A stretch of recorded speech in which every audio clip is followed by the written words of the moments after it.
নমস্কার বন্ধুরা, বং ফুডিজাবের আরও একটি নতুন রেসিপির পর্বে আপনাদের সবাইকে স্বাগত জানাই। আমার আজকের রেসিপি মিষ্টির দোকানের স্বাদের আলুর তরকারি। এটি খেতে কিন্তু খুবই সুস্বাদু হয়। আসুন তাহলে দেখে নেওয়া যাক কিভাবে আজ আমি আলুর তরকারি বানিয়ে নিচ্ছি। রেসিপিটি তৈরি করে নিতে প্রথমেই আমি এখানে 3টি মাঝারি আকারের আলু খোসা শুদ্ধ টুকরো করে কেটে নিয়েছি। তবে আমি এখানে আলুটিকে খুব বেশি বড় বা খুব বেশি ছোট টুকরো করে কাটিনি, মিডিয়াম সাইজের টুকরো করে কেটে নিয়েছি। আপনারা খেয়াল করলেই দেখতে পাবেন মিষ্টির দোকানে কিন্তু আলুর খোসাগুলিকে ছাড়িয়ে নেওয়া হয় না, এভাবে খোসা শুদ্ধই আলুর তরকারি তৈরি করে নেওয়া হয়। এদিকে আমি 100 গ্রাম মটর ওভারনাইট ভিজিয়ে রেখেছিলাম। তারপর এটিকে হাই ফ্লেমে প্রেসার কুকারে 3টি সিটি দিয়ে খুব ভালো করে সেদ্ধ করে নিয়েছি। মিষ্টির দোকানের আলুর তরকারিতে কিন্তু এই মটর ব্যবহার করে নিতে দেখা যায়। এবারে আমি একটি ভাজা মশলা তৈরি করে নেব। তার জন্য একটি প্যানের মধ্যে অ্যাড করে দিচ্ছি 4টি ফাটিয়ে নেওয়া শুকনো লঙ্কা, 2 চা চামচ গোটা ধনে এবং 1.5 চা চামচ গোটা জিরা। গ্যাসের ফ্লেম মিডিয়ামে রেখে ক্রমাগত নাড়াচাড়া করে মশলাটিকে ড্রাই রোস্ট করে নিচ্ছি। মশলার কালার জাস্ট হালকা চেঞ্জ হয়ে আসা অবধি এটিকে ড্রাই রোস্ট করে নিতে হবে। খুব বেশি মশলার কালার ডার্ক করা যাবে না, না হলে ভাজা মশলাটি তেতো হয়ে যাবে। আর সেই মশলা যদি রান্নাতে ব্যবহার করা হয় সেক্ষেত্রে রান্নার স্বাদও কিন্তু খারাপ হয়ে যাবে। মশলার কালার হালকা সোনালী হয়ে এসেছে। এই পর্যায়ে আমি এটিকে একটি প্লেটের মধ্যে ট্রান্সফার করে নিচ্ছি এবং হালকা ঠান্ডা হয়ে যাওয়ার পর আধ ভাঙা করে গুঁড়িয়ে নেব। এবারে আমি আলুর তরকারিটিকে বানিয়ে নেব। তার জন্য একটি কড়াইয়ে অ্যাড করে দিচ্ছি 2 টেবিল চামচ পরিমাণে সর্ষের তেল। তেল ভালোমতো গরম হয়ে এলে এতে অ্যাড করছি 2টি ফাটিয়ে নেওয়া শুকনো লঙ্কা এবং 1 চা চামচ 5 ফোড়ন। গ্যাসের ফ্লেম মিডিয়ামে রেখে ফোড়নটিকে 15 থেকে 20 সেকেন্ডের মতো নাড়াচাড়া করে ভেজে নিচ্ছি।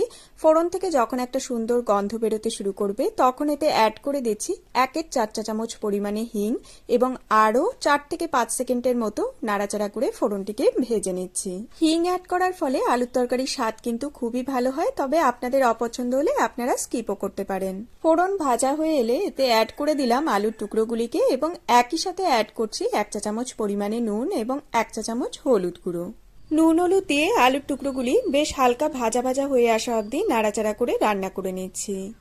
লুচি, রুটি, যে কোনো ধরনের পরোটা, কচুরির সাথে এই আলুর তরকারি খেতে কিন্তু জাস্ট ফাটাফাটি লাগে। আপনারা যে কোনো দিন সকালের ব্রেকফাস্টে এই আলুর তরকারি তৈরি করে নিতে পারেন। আলু ভাজা ভাজা হয়ে এলে এতে অ্যাড করে দিচ্ছি থেতো করে নেওয়া 1 চা চামচ আদা এবং কাঁচা লঙ্কা।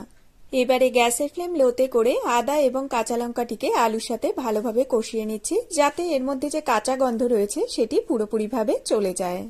আপনারা যারা আমার এই ভিডিও দেখছেন তারা কোথা থেকে দেখছেন এবং আমার ভিডিও আপনাদের কেমন লাগে আমাকে কমেন্ট বক্সে অবশ্যই কমেন্ট করে জানাবেন।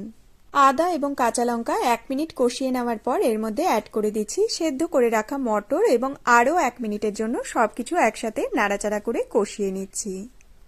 1 মিনিট সবকিছু একসাথে ভালোভাবে কষিয়ে নেওয়ার পর এর মধ্যে অ্যাড করে দিচ্ছি পরিমাণ মতো কুসুম গরম জল।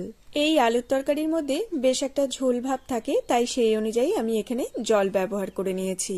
এবারে সবকিছু একবার একটু নাড়াচাড়া করে মিলিয়ে নিচ্ছি। তারপর এর মধ্যে অ্যাড করে দিচ্ছি স্বাদ অনুযায়ী নুন। যেহেতু আলু ভেজে মশলার সাথে কষিয়ে নিতে নিতেই আলুগুলি 70% মতো সেদ্ধ হয়ে গিয়েছে, তাই আমি এখন ঢাকা দিয়ে গ্যাসের ফ্লেম মিডিয়ামে রেখে তরকারিটিকে 7 থেকে 8 মিনিটের জন্য রান্না করে নিচ্ছি। 7 থেকে 8 মিনিট পর ঢাকনা খুলে আলুর তরকারিটিকে একবার একটু চেক করে নিচ্ছি। এই সময় আলুগুলি কিন্তু খুব সুন্দরভাবে সেদ্ধ হয়ে গিয়েছে।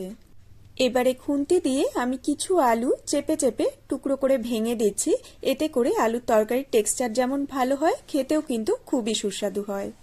আলুর তরকারির ঝোলের মধ্যে আপনারা যে এখন ঘনত্ব দেখতে পাচ্ছেন এটি কিন্তু একদম পারফেক্ট রয়েছে। আপনাদের এখন দেখে ঝোল একটু পাতলা মনে হলেও এটি কিন্তু নামিয়ে রাখার পর অনেকটাই টেনে আসবে। তাই এই পর্যায়ে আমি এর মধ্যে অ্যাড করে দিচ্ছি আমাদের আগে থেকে তৈরি করে রাখা 2 চা চামচ পরিমাণে ভাজা মশলা। আর এই ভাজা মশলা অ্যাড করার ফলে তরকারির মধ্যে কিন্তু একটা খুব সুন্দর কালার পাওয়া যায়। সবশেষে এতে অ্যাড করে দিচ্ছি একদম একটি সিক্রেট ইনগ্রেডিয়েন্টস, যেটি মিষ্টির দোকানে এই আলুর তরকারির মধ্যে ব্যবহার করা হয়ে থাকে, আর সেটি হলো রসগোল্লার রস।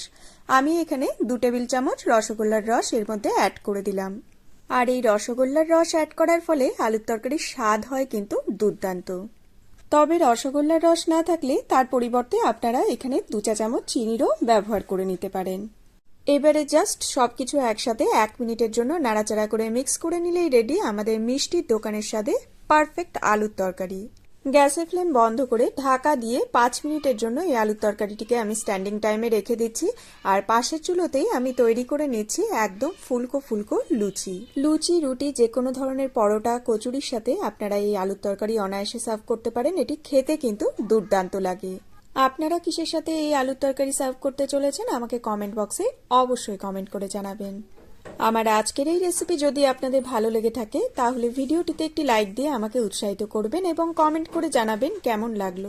চ্যানেলে নতুন বন্ধু হয়ে থাকলে চ্যানেলটিকে সাবস্ক্রাইব করে পাশে থাকা বেল আইকনটি প্রেস করে আমার পাশে থাকার একান্ত অনুরোধ রইল। যদি আপনারা রেসিপিটি ফেসবুক পেজ থেকে দেখে থাকেন তাহলে পেজটিকে ফলো করার অনুরোধ রইল। আজকের মতো তাহলে এই পর্যন্তই বন্ধুরা, দেখা হবে অন্য একটি নতুন ভিডিওর সাথে অন্য আরেকদিন। সবাই খুব খুব ভালো থাকবেন, সুস্থ থাকবেন। ধন্যবাদ।